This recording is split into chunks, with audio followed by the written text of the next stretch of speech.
सच्चिदानंद सद्गुरु साईनाथ महाराज की जय। ओम साई राम। मित्रों, आज का ब्लॉग आप सभी हमारे साईं परिवार के लिए विशेष लाभकारी और कल्याणकारी है, क्योंकि आज के ब्लॉग में हम अपने साईं परिवार के लिए बहुत ही विशेष और दुर्लभ उपाय लेकर के आए हैं।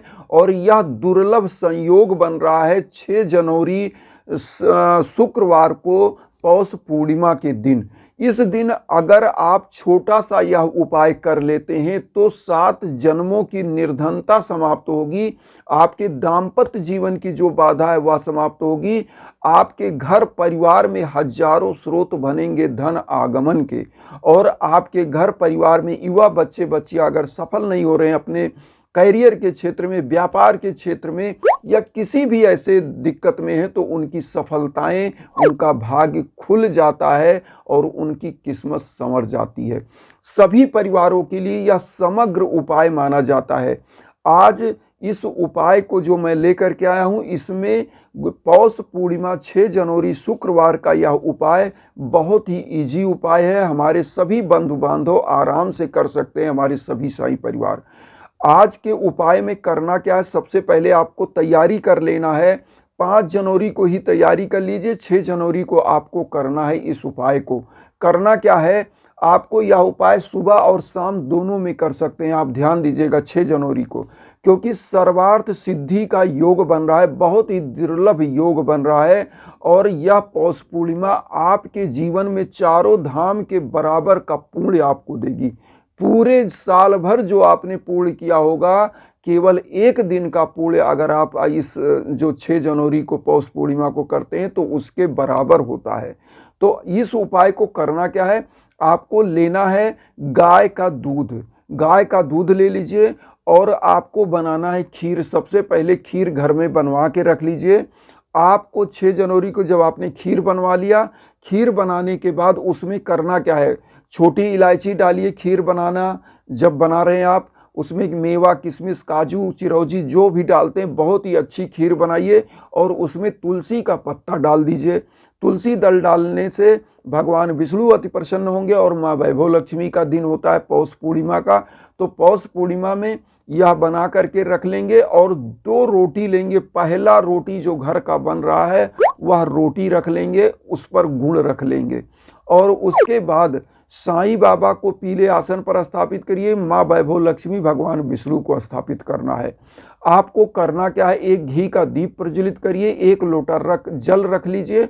और उसके बाद आपको धूप बत्ती जला देना है। धूप बत्ती जला करके आपको करना क्या है, एक मंत्र का जाप करना है। ओम महालक्ष्मी नमः। ओम महालक्ष्मी नमः मंत्र का 1 माला जाप और साईं बाबा का 11 वचन 11 बार बोल करके पीला पुष्प भगवान विष्णु माँ लक्ष्मी के चरणों में अर्पित करना है और साईं बाबा की श्री चरणों में अर्पित कर दीजिएगा। और इस खीर का भोग लगाना है भगवान विष्णु को, माँ लक्ष्मी को लगा के साईं बाबा को, तीनों लोगों को भोग लगाइए।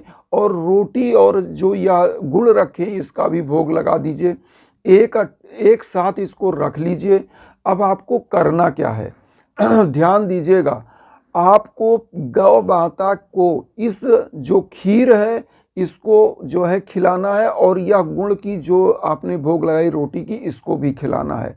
इसको खिलाने के बाद आपको करना क्या है, समग्र फल अगर आपको प्राप्त करना है तो पीपल वृक्ष के नीचे शाम को आपको 1 दीप प्रज्वलित करना है।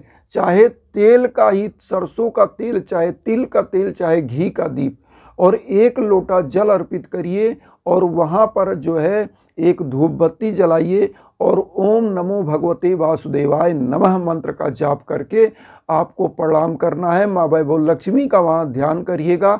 और आपको आना है घर आकर के जो 1 लोटा जल आपने रखा है उस घर में आपको क्या करना है, छिड़क देना है। छिड़कने के बाद अब आप गरीबों के लिए दान दक्षिणा कर दीजिएगा। इतना समग्र उपाय है। अब यहाँ हम इसका महत्व बता दें कि गौ माता को गुड़ और रोटी खिलाने से क्या फ़ायदा है, और खीर गाय के दूध का ही खीर बनना है ये भी, और इसका फ़ायदा मैं बता दूं।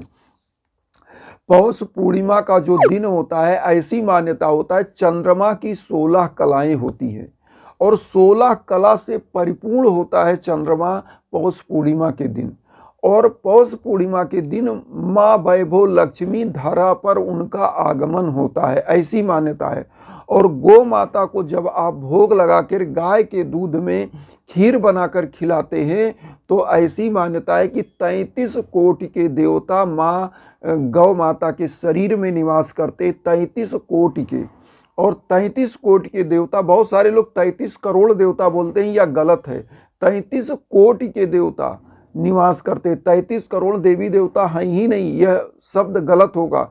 यहाँ पर 33 कोटि के देवी देवता होते हैं और वह माँ गौ माता के शरीर में निवास हुई। इसीलिए गौ माता के गोमूत्र को भी पवित्र माना जाता है। पंचागव्य पंचामृत जो बनाया जाता है उसमें भी मिलाया जाता है। और आपको बता दें, गौ माता का जो गोबर होता है वह भी अति पवित्र होता है। इसीलिए जब हम सत्यनारायण भगवान की कथा सुनते हैं तो गौ माता के गोबर पर ही कलश को रखा जाता है। आप समझ सकते हैं कि कितना पवित्र हमारे ग्रंथों में हमारे भगवान कृष्ण जो वासुदेव के रूप हैं, जो हरि के रूप हैं, वह खुद गौ माता को बहुत ही मानते थे। और साईं बाबा समस्त जीव जंतुओं को सेवा करते थे और मानते थे। आपको खुद पता होगा कि साईं बाबा के आप जब मंदिर में जाएंगे तो वहाँ पर एक शेर की भी समाधि बनी हुई है, बाघ की, और एक घोड़े की भी वहाँ पे बनी हुई है, जो बाबा को अति प्रिय पशु पक्षी थे। और आप खुद समझ सकते हैं कि बाबा कितना सेवा करते थे। बाबा दीन दुखी गरीब जीव आत्मा सबकी सेवा करते थे। तो यह करने से साईं बाबा की भी कृपा बनती है, माँ वैभव की कृपा बनती है। अब यहाँ पर बता दें, अगर आप कुंडली में बिलीव करते हो, हस्त रेखा में बिलीव करते हो, तो हम आपको बता दें, गुड़ और रोटी जब आप गाय को खिलाते हो तो अगर कुंडली में मंगल का दोष है, मंगल होता है बंधु बांधव ब्लड संबंध, मतलब रक्त संबंध, तो मंगल अगर आपका दूषित है कुंडली में और मंगल कमजोर है तो होता क्या है कि ऐसे जातक जातिका को संतान प्राप्ति में भी दिक्कत होती है, क्योंकि आपको संतान में बाधा आ जाती है। दूसरा चीज, अगर आपका बृहस्पति दिक्कत है तो आपकी कुंडली समझिए एकदम निकृष्ट हो जाती है, क्योंकि कुंडली में बृहस्पति देव को बहुत ही उच्च स्थान प्राप्त है। तो कुंडली में अगर बृहस्पति का दिक्कत है तो क्या करना है, गुड़ चना और रोटी एक साथ गौ माता को खिलाना है। यह चीज कर देंगे तो आपकी कुंडली में यह ग्रह बाधा भी दूर होगी। उसके बाद आपको एक चीज बता दें, अगर कुंडली में सूर्य आपका निम्न है, तो सूर्य अगर निम्न है तो आप जो या रोटी और गुड़ खिलाते हैं इससे सूर्य भी उन्नत होता है। और जो खीर खिलाया जाता है इससे माँ वैभव लक्ष्मी अति प्रसन्न होती हैं। और खीर का भोग लगाने से भगवान विष्णु, माँ लक्ष्मी, साईं बाबा भी अति प्रसन्न होते हैं। इसलिए यह उपाय जरूर करना चाहिए। और उपाय को करने के बाद हम बता दें, इस उपाय को करने के बाद गरीबों दीन दुखियों को दान जरूर करना चाहिए। पौष पूर्णिमा का जो यह उपाय है यह चारों धाम के यात्रा के बराबर का पुण्य आपको देता है, क्योंकि गौ माता को इस दिन जो भी निवाला खिलाएंगे, एक एक निवाला आपके पाप को दूर करता है। इसीलिए मैंने एक दिन और बताया कि अगर पौष पूर्णिमा के दिन आपके हवन यज्ञ याजन का संकल्प किया जाता है तो आपके उस कामना में 1000 गुना पुण्य आपको प्राप्त होता है, आपका हर कार्य सिद्ध होता है। इसीलिए हम आप सभी लोगों से कहते हैं कि किसी भी प्रकार की आपके घर में दिक्कत चल रही हो, आपके यहाँ संतान प्राप्ति में दिक्कत, कैरियर में दिक्कत, बिजनेस में दिक्कत, या कोई भी घर में दाम्पत्य जीवन की बाधा, तो उसके लिए हवन यज्ञ याजन जरूर कराना चाहिए। इसीलिए हम कहते हैं कहीं भटकने की जरूरत नहीं है, क्योंकि आप जब भटकते हो तो आप भटक ही जाते हो। इसलिए एक प्लेटफॉर्म पे आपको रहना है और हम आपको यही इसीलिए चाहते हैं कि आप कहीं नहीं, आपको समग्र उपाय एक जगह मिले।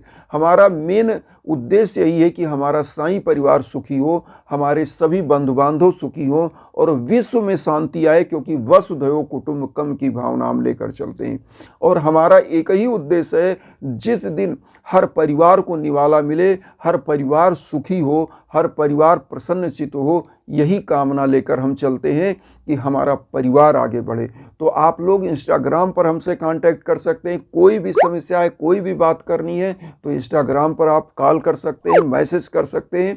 हमारे लायक जो है हम जरूर आपके सम्मुख उपस्थित होंगे और वसुधैव कुटुंबकम की जो भावना लेकर चल रहे हैं उसमें आप अपना आशीर्वाद दीजिए और चैनल को सब्सक्राइब करके आशीर्वाद दीजिए और उन साईं भक्तों तक वीडियो को जरूर शेयर करिए जो किन्हीं कारणों से कष्ट में, दुख में, इसी भावना के साथ। ओम साईं राम।